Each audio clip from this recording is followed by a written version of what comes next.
Good evening everyone. आज आपण पाहणार आहोत ऑपरेशनल एम्प्लीफायर म्हणजेच ऑप एम्प. ठीक आहे. ऑपरेशनल एम्प्लीफायर हा तुमचा एक्झामचा पॉइंट ऑफ व्ह्यू खूप महत्त्वाचा क्वेश्चन आहे. तुम्हाला क्वेश्चन्स वगैरे असा विचारला जाऊ शकतो, explain the working of operational amplifier किंवा draw the equivalent circuit for the operational amplifier. ठीक आहे. इम्पॉर्टंट क्वेश्चन आहे 6 मार्कासाठी. लक्ष द्या, एकदम इझी वेने तुम्हाला सांगतो ऑप एम्प वगैरे काय असतं. ठीक आहे. आता ऑपरेशनल एम्प्लीफायर ठीक आहे. इथे काय वर्ड आलेला आहे एम्प्लीफायर काय असतं हे आपल्याला ऑलरेडी माहिती आहे. ठीक आहे. एम्प्लीफायरचं काम काय असतं, वीक सिग्नल जो असतो,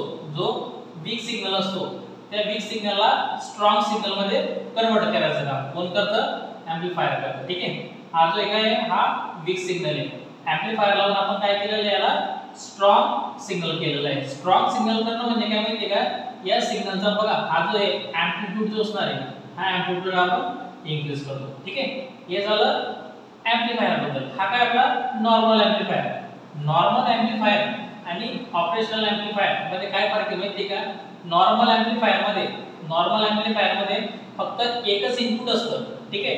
ऑपरेशनल एम्प्लीफायर मध्ये आपण किती इनपुट इथे यूज केलेले आहेत, 2 इनपुट आपण इथे यूज केलेले आहेत, V1 आणि V2. नॉर्मल एम्प्लीफायर मध्ये फक्त एकच इनपुट असणार आहे. ठीक आहे. लक्षात आलं.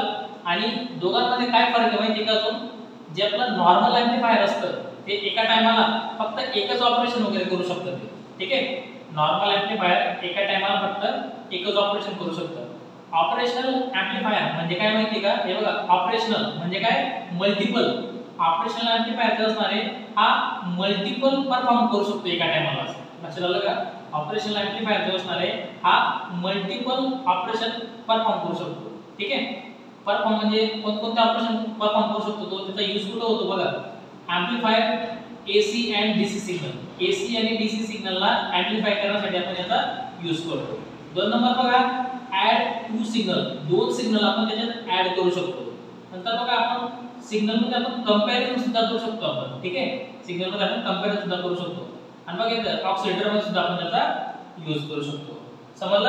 या ठिकाणी आपण त्याचा यूज करू शकतो.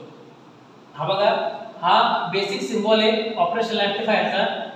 मी काय बोललो होतो, इथं 2 इनपुट घेणार आहोत आपण. हे एक इनपुट आहे V1 आणि एक इनपुट आहे V2. ठीक आहे. आता ऑपरेशनल एम्प्लीफायर मध्ये ऑप एम्प मध्ये कधी 2 टर्मिनल असतात. याला काय म्हणतो आपण, 2 टर्मिनल असतात. एक असतं तुमचं नॉन इन्व्हर्टिंग टर्मिनल आणि एक असतं इन्व्हर्टिंग टर्मिनल. आता समजून घ्या इन्व्हर्टिंग आणि नॉन इन्व्हर्टिंग टर्मिनल म्हणजे काय. नॉन इन्व्हर्टिंग टर्मिनल म्हणजे काय, जेव्हा तुम्ही पॉझिटिव्हला सप्लाय व्होल्टेज द्याल. ठीक आहे. पॉझिटिव्ह टर्मिनलला तुम्ही जेव्हा सप्लाय व्होल्टेज द्याल तेव्हा ते टर्मिनल कोणतं होते, तुमचं नॉन इन्व्हर्टिंग टर्मिनल होते. लक्षात आलं. आणि इन्व्हर्टिंग टर्मिनल म्हणजे काय, ज्या टर्मिनलला निगेटिव्ह टर्मिनलला तुम्ही जेव्हा सप्लाय द्याल, तेव्हा ते टर्मिनल कोणतं होते, तुमचं इन्व्हर्टिंग टर्मिनल. ठीक आहे. लक्षात आलं. आता बघा हा होता त्याचा सिम्बॉल मध्ये बघा आउटपुट मला कसं भेटणार आहे, तर आउटपुट बघा आउटपुट कसं असणार आहे, आउटपुट असणार तुमचा V0 इज इक्वल टू हा काय तुमचा हा गेन आहे. हा काय असणार आहे, गेन असणार आहे. गेन इनटू हा काय घेतला मी, दोघांचा डिफरन्स घेतलेला आहे V1 V2 म्हणजे 2 आपण इनपुट घेतले ना, इनपुट V1 आणि इनपुट V2 दोघांचा काय घेतलेला आहे आपण, डिफरन्स घेतलेला आहे. सिम्बॉल लक्षात आला. आता बघा याची इक्विव्हॅलेंट सर्किट डायग्राम ही आहे. समजून घ्या, एकदम सिंपल डायग्राम आहे. हे बघा 2 टर्मिनल असतात ऑप एम्पला, एक इन्व्हर्टिंग आणि नॉन इन्व्हर्टिंग. इन्व्हर्टिंग म्हणजे काय, जर निगेटिव्हला आपण सप्लाय व्होल्टेज जर देऊन टाकला तर ते टर्मिनल कोणतं होते, तुमचं इन्व्हर्टिंग. बरोबर. नॉन इन्व्हर्टिंग म्हणजे काय, पॉझिटिव्ह टर्मिनलला जेव्हा तुम्ही सप्लाय देऊन द्याल ते कोणतं टर्मिनल होते, तुमचं नॉन इन्व्हर्टिंग. लक्षात आलं. आता बघा इथं काय तुमचा हा जो रेजिस्टन्स दिलेला आहे, हा रेजिस्टन्स इनपुट साइडला हा इनपुट रेजिस्टन्स आहे. ठीक आहे. आता हा इनपुट रेजिस्टन्स जो असणार आहे हा खूप हाय असतो ऑपरेशनल एम्प्लीफायरचा. ठीक आहे. इन्फायनाइट म्हणजे खूप जास्त असतो. रेजिस्टन्स खूप जास्त असल्यामुळे या इथून मधून कधीच करंट फ्लो होणार नाहीये. लक्षात आलं. इनपुट रेजिस्टन्स जो असणार आहे ऑप एम्पचा हा खूप जास्त असतो, म्हणून मधून कधीच करंट फ्लो होणार नाही. करंट जे असणार आहे हे बाहेरून फ्लो होऊन जाईल तुमचं. लक्षात आलं. नंतर आउटपुट रेजिस्टन्स कसा आहे याचा, एकदम 0 आहे. लक्षात आलं. हे दोन टर्मिनल आहेत VCC आणि VE, हे सॅच्युरेशन लेवल आपली, ठीक आहे. आणि जो आउटपुट भेटणार आहे आपल्याला, आउटपुट जो असणार आहे V0 इज इक्वल तुम्ही काय बोलू तुम्हाला, हा जो असणार आहे गेन इनटू हा काय इनपुटचा डिफरन्स काय आहे V1 V2. आता बघा A ची व्हॅल्यू जी याला काय म्हणतो आपण गेन, हा काय असणार आहे गेन ने आपल्याला काय करायचं आहे, दोघांच्या डिफरन्सला मल्टिप्लाय करायचं आहे, बरोबर.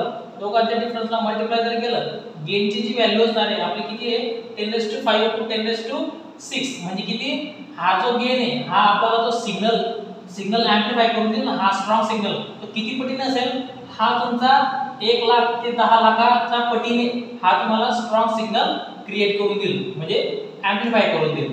लक्षात आलं. हा एकदम सिंपल वेने तुम्हाला त्याचं वर्किंग वगैरे सांगितलेलं आहे, ठीक आहे.